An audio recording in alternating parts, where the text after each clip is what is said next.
Hello, my name is Nikki, and I'm going to be sharing about the digital library of the future through the lens of being just over 1 year into the COVID-19 pandemic. What is the digital library of the future? When we talk about the digital library of the future, we're talking about the efforts to establish and maintain complete as possible digital repositories for preservation and public access. Goals include to preserve collections for longevity and quality, to make information or content accessible to the public, to prevent the loss of content due to deterioration, unforeseen disasters, and publishers ceasing distribution. The phrase comes from Barnum's chapter, Bigger, Better, Together, Building the Digital Library of the Future. Published in 2014, the writer predicted a push to further digitize the content in libraries and collections, but that they would not have an easy time of it. Barnum says, in particular, while an increasing number of publishers and major academic institutions are securing more and more of their collections, there remain a large number of institutions with collections of importance that either are not on the map to digitize or are digitized but with no plan for preservation. Furthermore, many institutions are only beginning to address the challenges of preserving legacy audio and video collections that are in grave danger of being lost due to obsolescence or decay. A lot has changed since 2014, even before the pandemic, and the needs of the community have shifted, but the general trend has been toward needing to ensure more democratic access to information to bridge the informational divide, and the current pandemic has certainly illustrated just how urgent the need has become. The technology. Vendors have summed up in their own words. HathiTrust, a partnership of academic and research institutions offering a collection of millions of titles digitized from libraries around the world. Portico, part of Ithaca, a not-for-profit organization helping the academic community use digital technologies to preserve the scholarly record and to advance research and teaching in sustainable ways. And CHRONOPOLIS. CHRONOPOLIS Digital Preservation Network provides services for long-term preservation and curation of America's digital holdings. These three barely scratch the surface of digital repositories, but their attention to quality and meeting criteria for content and technology brings them to the forefront of examples of how to handle this ongoing process. Links to their websites will be provided in the description below for those of you wanting to learn more about them. There are a fair number of digital repository vendors, and Holland Book 2017 rate the majority of options into three models: university, commercial, and nonprofit companies. In other words, it's based on their intended audience, and if your content is aimed toward higher education, business, or a nonprofit organization, think humanitarian, civil rights, human rights, etc., their purposes inform their content and priorities. The COVID-19 lens. The COVID-19 lockdowns have highlighted the need to make digital content more accessible. We saw firsthand in the past year and a half how complicated life became when patrons could no longer access physical copies of material, and students were no longer meeting in classrooms where teachers could provide physical text to their students. We have seen many libraries and educational institutions scrambling to adjust to this new environment.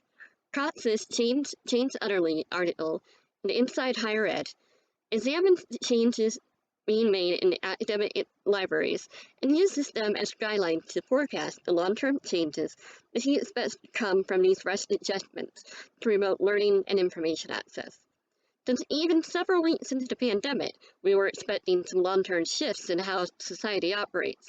A year and a half in, Cox's predictions that academic libraries face a paradigm shift, one where in-person classes and service interactions may be impossible or no longer preferred, where collections in physical format may be a barrier to access, and where collaborative study is shunned in favor of social distancing in buildings that can only safely house half the people they used to. And truer still, as society has settled into new ways of exchanging information and socializing, print materials also have had less demand than expected.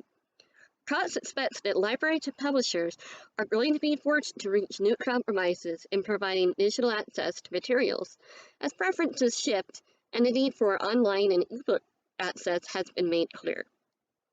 HathiTrust leapt straight into action when the pandemic hit, by instituting the Hathi Trust Emergency Temporary Access Service, allowing its customers to have access to digitally preserved content when access to the physical copies had to be limited or even avoided entirely as the virus spread. What stands out is not just the benefits of having the service in place, but the benefits of already being in a position to implement such a program when the need appeared so quickly. The organization's experience with the technology involved collaborative sharing, and the fact that the material had already been digitized means that the turnover time was very quick. They say, our existing familiarity and comfort with these tools meant that the learning curve for us was low once our operations went fully remote in response to the COVID-19 pandemic. We successfully planned, developed, and launched ETAS in less than 4 weeks after starting the work. An argument can be made from articles like this one in the current context to push for more extensive digitization of printed material and accessibility before it's needed on a massive scale again. Had the tools not already been in place, the Hathi Trust staff could never have implemented this program as well as it did. E-textbooks and digital library reserves. The COVID-19 pandemic and the need to move much of learning and information access to digital content has highlighted the need for higher education to adopt digital learning materials that are both more affordable and more accessible. Stephen Bell's article, Farewell to Print Textbooks Reserves, a COVID-19 Change to Embrace, looks at how publishers' need and desire for profit deeply limits what material can be accessed in digital content. For example, many publishers simply do not provide digital versions of textbooks at all, making it impossible for libraries to provide course reserves in a COVID-19 safe context through digital lending. And publishers even block libraries from buying the physical text, placing libraries in the position of buying texts from the bookstores to circumvent the barriers. Besides affecting library reserves, this can limit what material a student can access for their own classwork for purchase or rental, so the availability of digital content affects students well beyond the library context. Bell explains that borrowing the textbooks from reserve collections is terribly inconvenient, routes students' tuition money back to textbook purchases, creates an obstacle to deep learning since students can have only 2 or 3 hours at a time to read them. A change to digital and open access material is, according to the writer, the best way to preserve equitable access to class material and allow students the time with the reading material to absorb the information. Complications facing digitization: quality, usability, and longevity. Digitization is an ongoing process, constantly evolving from the early days of microfiche to CD-ROMs to current cloud-based storage. Scanning and image capture technology is also constantly progressing, and this is both a blessing and a curse to the process of creating digital repositories. A blessing in that now we have better quality images and faster access online, and a curse in that the material is quickly outdated or decayed. Throw in the fact that there is not necessarily a clear consensus of criteria for minimum quality and process. We now have the concern that time and money is spent on mediocre or poor digitization, and that the end product is not always worth the time, or for that matter, the money. In Preston and Hughes' articles, Why Do We Digitize? The Case for Slow Digitization, the writers call for a more informed and nuanced set of criteria for making historical text available for the public. The ability to make the text available to the public democratizes the material, but without care and scholarly input into techniques, many nuances can be lost. Scholars and libraries should collaborate to develop a better critical framework for the potential of digital delivery. In particular, there is a need to slow down, look around, and start digitizing in such a way that it helps us understand and encourages us to think more carefully about the manuscripts we are studying. As the article points out, nuanced changes in lighting can highlight writing in the margins that does not show up in a simple scan or straight photocopy. The writers acknowledge the need to make these materials available, but quality on limited budgets needs to be taken into account so the researchers are able to get as close to an in-person experience as possible, so that the artifacts can be more accurately examined. If libraries and special collections had more unlimited funding, it would work to have both the quick access facsimiles for the more casual and remote viewers and the slow digitization versions for scholars. But as time and budgets limit the resources available to create digital versions, the writers primarily argue that it's better to focus on creating more complete facsimiles than racing to get everything into digitized images as quickly as possible.